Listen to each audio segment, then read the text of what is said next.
राधे राधे दोस्तों, आप सभी का जनता क्रिएशन में स्वागत है। आज हम आपको कार्तिक माह की पहले अध्याय की पहले दिन की कथा सुनाने जा रहे हैं। आज से कार्तिक माह प्रारंभ हो रहा है। कथा को अंत तक जरूर सुनिएगा और अधिक से अधिक शेयर कीजिएगा।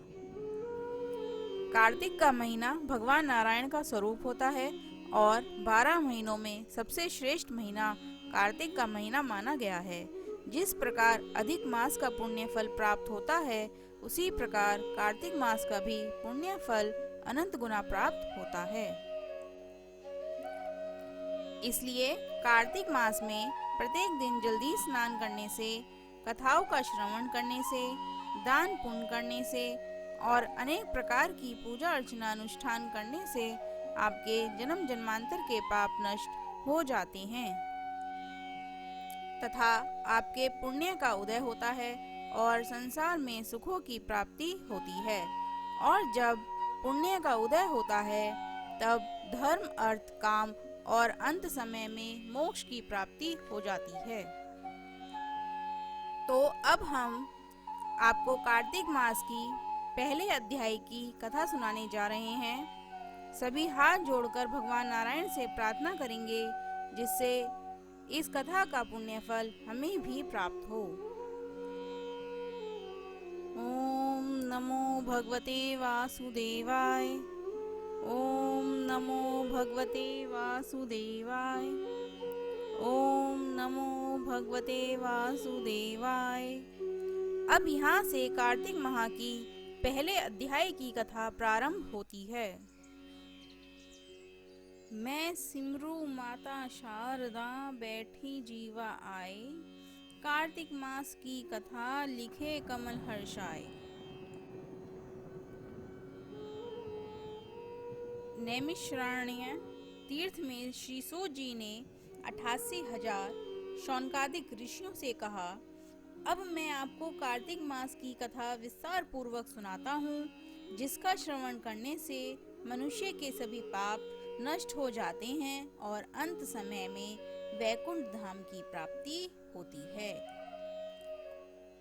सूत जी ने कहा, श्री कृष्ण जी से अनुमति लेकर देवर्षि नारद जी के चले जाने के पश्चात सत्यभामा प्रसन्न होकर भगवान श्री कृष्ण से बोली, हे प्रभु, मैं धन्य हुई, मेरा जन्म सफल हुआ।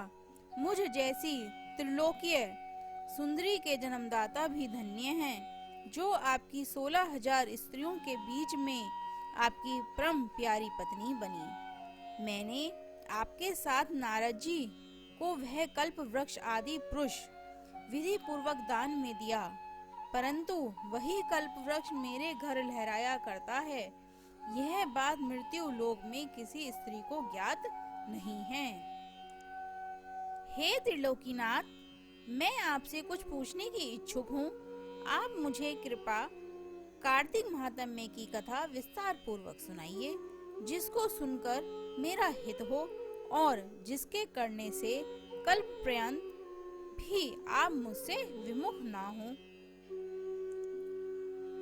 सूत जी आगे बोले, सत्यभामा के ऐसे वचन सुनकर श्री कृष्ण ने हंसते हुए सत्यभामा का हाथ पकड़ लिया और अपने सेवकों को वहीं रुकने के लिए कहकर विलास युक्त अपनी पत्नी को कल्प वृक्ष के नीचे ले गए और हंसकर बोले, हे प्रिय, 16,000 रानियों में से तुम मुझे प्राणों के समान प्यारी हो। तुम्हारे लिए मैंने इंद्र एवं देवताओं से विरोध किया था। हे कांते, जो बात तुमने मुझसे पूछी है उसे सुनो। एक दिन मैंने तुम्हारी इच्छा पूर्ति के लिए गरुड़ पर सवार होकर इंद्रलोक जाकर कल्प वृक्ष मांगा। इंद्र द्वारा मना किए जाने पर इंद्र एवं गरुड़ में घोर संग्राम हुआ और गोलोक में भी गरुड़ जी गौओं से युद्ध किया। गरुड़ की चोट से गौ के कान एवं पूंछ कट कर गिरने लगे, जिससे 3 वस्तुएं उत्पन्न हुई। कान से तंबाकू, पूंछ से गोभी और रक्त से मेहंदी बनी। इन तीनों का प्रयोग करने वालों को मोक्ष नहीं मिलता। तब गौओं ने भी क्रोधित होकर गरुड़ पर बार बार वार किए, जिससे उनके 3 पंख टूटकर गिर गए। उनके पहले पंख से नीलकंठ, दूसरे पंख से मोर और तीसरे पंख से चकवा चकवी उत्पन्न हुए। हे प्रिय, इन तीनों का दर्शन करने से मात्र से ही शुभ फल प्राप्त हो जाता है। यह सुनकर सत्यभामा ने कहा, हे प्रभु, कृपा मुझे मेरे पूर्व जन्म के विषय में बताइए कि मैंने अपने पूर्व जन्म में कौन कौन से दान, व्रत एवं जप किए हैं। मेरा स्वभाव कैसा था, मेरा जन्मदाता कौन थे और मुझे मृत्यु लोक में जन्म क्यों लेना पड़ा। मैंने ऐसे कौन से पुण्य कर्म किए थे जिससे मैं आपकी अर्धांगिनी हुई।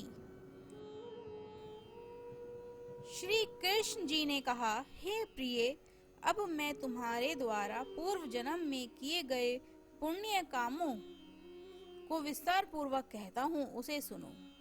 पूर्व समय में सतयुग के अंत में मायापुरी में अत्रि गोत्र में वेद वेदांत का ज्ञाता देव शर्मा नामक एक ब्राह्मण निवास करता था। वह प्रतिदिन अतिथियों की सेवा, हवन और सूर्य भगवान का पूजन किया करता था। वह सूर्य के समान तेजस्वी था। वृद्ध अवस्था में उसे गुणवती नामक कन्या की प्राप्ति हुई। उस पुत्रहीन ब्राह्मण ने अपनी कन्या का विवाह अपने ही चंद्र नामक शिष्य के साथ कर दिया। वह चंद्र को अपने पुत्र के समान मानता था और चंद्र भी उसे अपने पिता की भांति सम्मान देता था। एक दिन वे दोनों कुश व समीधा लेने के लिए जंगल में गए। जब वे हिमालय की तलहटी में भ्रमण कर रहे थे, तब उन्हें एक राक्षस आता हुआ दिखाई दिया। उस राक्षस को देखकर भय के कारण उनके अंग शीतल हो गए और वे वहां से भागने में भी असमर्थ हो गए। तब उस काल के समान राक्षस ने उन दोनों को मार डाला। क्योंकि वे धर्मात्मा थे, इसलिए मेरे पार्षद उन्हें मेरे वैकुंठ धाम में मेरे पास ले आए। उन दोनों द्वारा आजीवन सूर्य भगवान की पूजा किए जाने के कारण मैं दोनों पर अति प्रसन्न हुआ। गणेश जी, शिव जी, सूर्य व देवी, इन सब की पूजा करने वाले मनुष्यों को स्वर्ग की प्राप्ति होती है। मैं एक होता हुआ भी काल व कर्मों के भेद से 5 प्रकार का होता हूँ। जैसे एक देवदत्त, पिता, भ्राता आदि नामों से पुकारा जाता है। जब वे दोनों विमान पर आरूढ़ होकर सूर्य के समान तेजस्वी, रूपवान, चंदन की माला धारण किए हुए मेरे भवन में आए, तो वे दिव्य भोगों को भोगने लगे। कार्तिक मास की पहले अध्याय की कथा यहीं पर समाप्त होती है। आगे की कथा हम अगले अध्याय में सुनेंगे। ओम नमो भगवते वासुदेवाय। ओम नमो भगवते वासुदेवाय। ओम नमो भगवते वासुदेवाय। जय जय श्री राधे राधे। दोस्तों, अगर आपने अभी तक हमारा चैनल सब्सक्राइब नहीं किया है तो जल्दी से कर दीजिए और हाँ, बेल आइकन जरूर दबाएं, जिससे हमारी आने वाली नई वीडियोस की नोटिफिकेशन आपको मिलती रहे।